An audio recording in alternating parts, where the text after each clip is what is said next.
कामिका एकादशी श्रवण मास के कृष्णा पक्ष की एकादशी को कामिका एकादशी व्रत के नाम से जाना जाता है। कामिका एकादशी को श्रेष्ठतम व्रतों में से एक माना जाता है। मानता है कि अगर आपकी कोई इच्छा लंबे समय से अधूरी है तो कामिका एकादशी का विधिवत व्रत रख कर आप भगवान के समक्ष उस कामना की पूर्ण करने की प्रार्थना करें। ऐसे करने से भगवान विष्णु आपकी कामना को जरूर पूरा करेंगे। यह भी माना जाता है कि कामिका एकादशी व्याकृत के समस्त पापों का नाश हो जाता है। कामिका एकादशी वाले दिन भगवान विष्णु के गदाधारी स्वरूप की पूजा करने का विधान है। विधि कामिका एकादशी में साफ सफाई का विशेष महत्व है। व्रती व्याकृत परात स्नादि करके भगवान विष्णु की प्रतिमा को पंचमृत से स्नान कराए। पंचमृत से स्नान कराने से पूर्व प्रतिमा को शुद्ध गंगा जल से स्नान कराना चाहिए। पंचमृत से दूध, दही, घी, शहद और शक्कर मिलाकर स्नान कराने के बाद भगवान को गंध, अक्षत, इंद्रा, जौ का प्रयोग करें और पुष्पा चढ़ाए। धूप, दीप, चंदन आदि सुगंधित पदार्थों से आरती उतारनी चाहिए। नैवेद्य का भोग लगाए। इसमें भगवान श्रीधर को मक्खन, मिश्री और तुलसी दल अवश्य ही चढ़ाए और अंत में शर्मा याचना करते हुए भगवान को नमस्कार करें। विष्णु सहस्त्र नाम पाठ का जप, कथा, आरती अवश्य करना चाहिए। यदि निर्जला व्रत रह सके तो सर्वोत्तम है।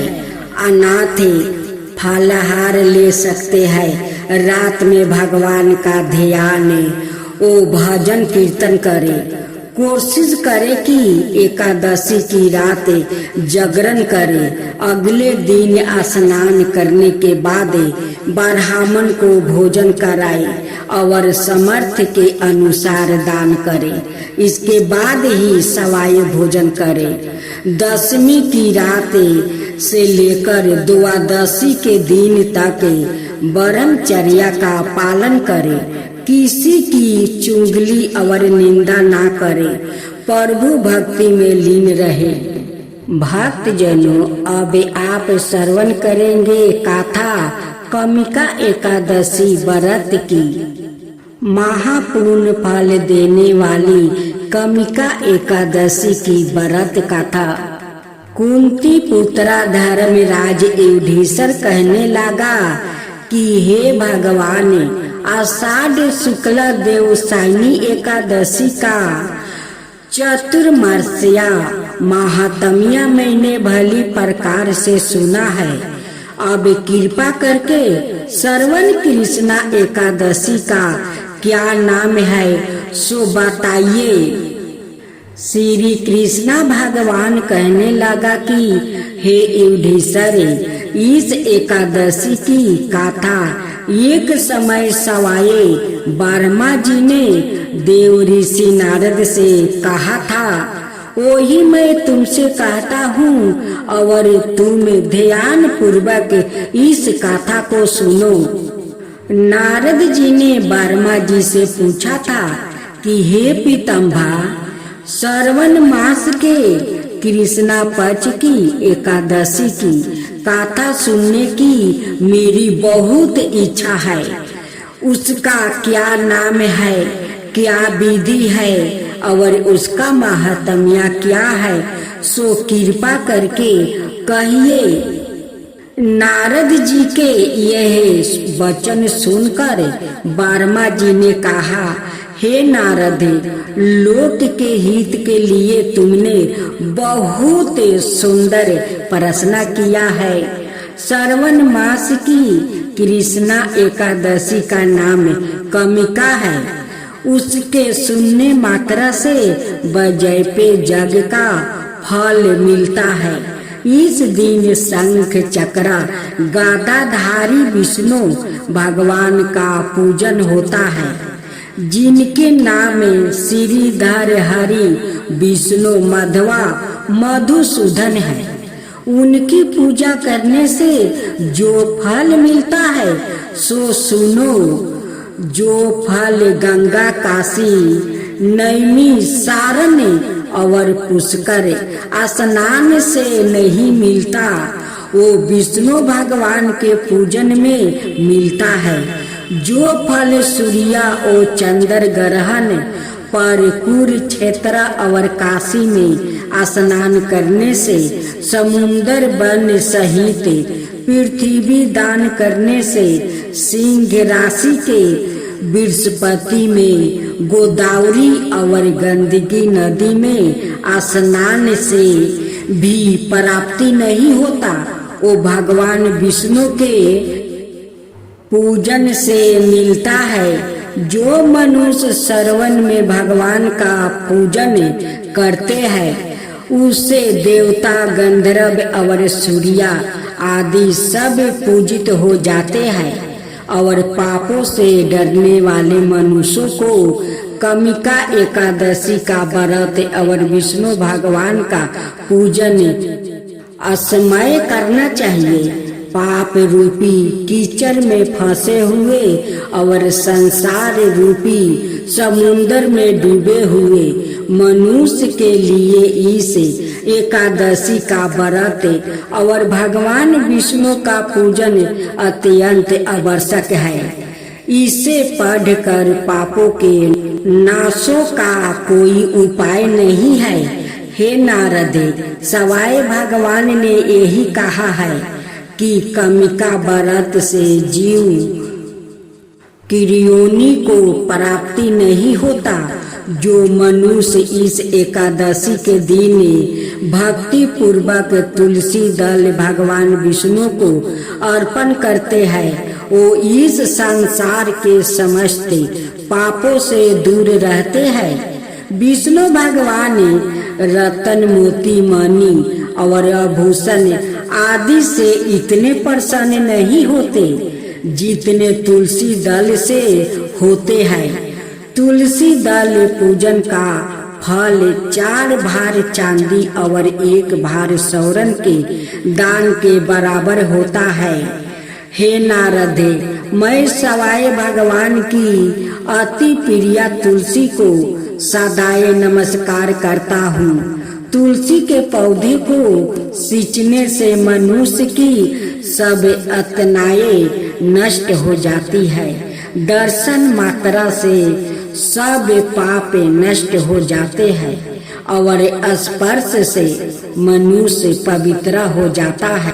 व्रत के पीछे क्या है कथा, आइए जानते हैं। एक गांव में एक वीर क्षत्रिय रहता था। एक दिन किसी कारणवश उसकी ब्राह्मण से हाथापाई हो गई और ब्राह्मण की मृत्यु हो गई। अपने हाथों मरे गए ब्राह्मण की क्रिया उस क्षत्रिय ने करनी चाहिए, परंतु पांडवों ने उसे क्रिया में शामिल होने से मना कर दिया। ब्राह्मणों ने बताया कि तुम पर ब्रह्मा हत्या का दोष है, पहले पराचित कर इस पापों से मुक्त हो, तब हम तुम्हारे घर भोजन करेंगे। इस पर क्षत्रिय ने पूछा कि इस पाप से मुक्ति होने का क्या उपाय है। तब ब्राह्मणों ने बताया कि श्रवण माह के कृष्णा पक्ष की एकादशी को भक्ति भाव से भगवान श्रीधर का व्रत और पूजन करो। ब्राह्मणों को भोजन करा के सादा दक्षिणा के साथ आशीर्वाद प्राप्ति करने से इस पाप से मुक्ति मिलेगी। पांडवों के बताए हुए तरीके पर व्रत करने वाली रात में भगवान श्रीधर ने क्षत्रिया को दर्शन देकर कहा कि तुम्हें वर्म हत्या का पाप से मुक्ति मिल गई है। तब बोलो विष्णु भगवान की जय, विष्णु भगवान की जय। अब आप श्रवण करेंगे इगारस माता की नई कथा। पुराने समय की बात है, एक नगर में राजा अमर सिंह नाम का एक धर्मनिष्ठा और अन्याय प्रिया राजा राज करता था। उसकी रानी मलिका अत्यंत सुंदर, बुद्धिमती और धर्मपरायण थी। वो दोनों संतान सुख से वंचित थे। रानी नृत्य देवी देवताओं की पूजा करती, परंतु संतान की प्राप्ति नहीं होती। एक दिन रानी ने नगर में हो रहे एक व्रत की कथा सुनी। इगारस माता व्रत की मलिका महिलाओं ने बताया कि यह व्रत कार्तिक शुक्ला एकादशी को किया जाता है, जिसमें व्रती पूरे दिन जल फल पर रहकर माता की पूजा करती है और रात्रि को माता की कथा सुनती है। यह व्रत संतान सुख, विवाहिक सुख और दरिद्रता से मुक्ति मिलने वाला। रानी ने पूरी श्रद्धा से व्रत किया, इगारस माता की पूजा की और सच्चे मन से संतान की प्रार्थना की। कुछ महीनों बाद रानी ने एक तेजस्वी पुत्र को जन्म दिया, जिसका नाम उन्होंने धर्मसेन रखा। बच्चा जैसे जैसे बड़ा हुआ, वो राज्य कार्यों में निपुण, माता पिता का आज्ञाकारी और प्रजा का प्रिय बन गया। रानी और राजा ने यह चमत्कार इगारस माता की कृपा मानी और हर बरस यह व्रत पूरे राज्य में धूमधाम से करवाने लगी। इगारस माता की कृपा से उस राज्य में कभी अकाल, बीमारियां या दुख नहीं आया। सभी लोग सुख, स्वास्थ्य और संतोष से जीवन जीने लगा। अब आप श्रवण करेंगे तुलसी माता की नई कथा। बहुत समय पहले की बात है। हिमालय की गोद में बासा एक छोटा सा गांव था, अनगपुर। वहाँ एक निर्धन लेकिन अत्यंत धर्मनिष्ठा लड़की रहती थी, जिसका नाम था मीरा। वो अनाथ थी और मंदिर के पास एक छोटी सी कुटिया में रहती थी। हर दिन वो पास के जंगल से लकड़ियां लाती और गांव में तुलसी के पौधे बांटती। सबको कहती, जहाँ तुलसी होती है वहाँ भगवान का वास होता है, जहाँ तुलसी होती है वहाँ भगवान का वास होता है। मीरा रोज प्रभु श्री हरि को जल और तुलसी दल चढ़ाकर घंटों भजन गाती। गांव वाले कहते, ये लड़की साधारण नहीं है, जैसे सवाए तुलसी माता का अंश हो। एक बार गांव में भयानक सूखा पड़ गया। ना खेतों में फसल, ना कुएं में पानी। गांव के लोग डरे और भूख से व्याकुल हो गया। तब मीरा ने गांव के चौराहे पर तुलसी का एक बड़ा पौधा लगाया और कहा, जिस दिन इस पौधे में हरियाली आ जाएगी उसी दिन वर्षा होगी। गांव वाले हंसने लगा, लेकिन मीरा ने दिन रात उस पौधे की सेवा की। बिना खाए बिना सोए वो तुलसी माता की भक्ति में लीन रही। 7वें दिन उस पौधे में चमत्कारी रूप से हरियाली छा गई और उसी रात घनघोर बारिश हुआ। सूखे की समाप्ति खत्म हो गई। गांव वाले दौड़े दौड़े मीरा के पास पहुंच गए, लेकिन वो अब समाधि में लीन थी, शांति मुस्कुराती हुई। तभी आकाश से एक दिव्या सवार गुजरा। यह कन्या तुलसी माता का अंश थी, जिसने इस श्रद्धा से देखा, सेवा किया, यह इसकी कथा सुनी, वो कभी दलिद्रता या दुखी नहीं होगा। मीरा की समाधि पर गांव वाले ने एक सुंदर मंदिर बनवाया। वहाँ आज भी तुलसी माता की पूजा होती है और लोग उन्हें तुलसी देवी अनंगपुर वाली के नाम से पूजते हैं। तुलसी माता केवल पौधा नहीं है, वो भक्ति, विश्वास और त्याग की जीवित मूर्ति है। सच्चे मन से किए गई सेवा कभी व्यर्थ नहीं जाती है। जय श्री कृष्णा, राधे राधे। आज आप सभी श्रवण करेंगे विनायक जी की कहानी। एक दिन एक लड़का विनायक जी से मिलने के लिए अपने घर से चल दिया और अपनी माँ से बोला कि मैं विनायक जी से मिलकर वही वापस आ जाऊंगा। चलते चलते वो लड़का एक बियाबान जंगल में पहुंच गया। उसे ऐसा देखकर विनायक जी को उस पर दया आ गई। उन्होंने सोचा कि ये लड़का मुझसे मिलने का नाम लेकर घर से निकला है और कहीं जंगल में इसके साथ कुछ अनिष्ट ना हो जाए। यही सोचकर विनायक जी एक बूढ़े ब्राह्मण का रूप धारण कर उसके पास आया और बोले, बेटा तू कहाँ और किसके पास जा रहा है? वो लड़का बोला कि मैं अपने घर से विनायक जी से मिलने के लिए निकला हूँ, मैं उन्हीं के पास जा रहा हूँ। यह सुनकर बूढ़ा ब्राह्मण का रूप धारण किए विनायक जी बोले, मैं ही विनायक हूँ, बोलो तुझे क्या चाहिए? जो भी मांगना है मांग लो, परंतु एक बार ही मांगना।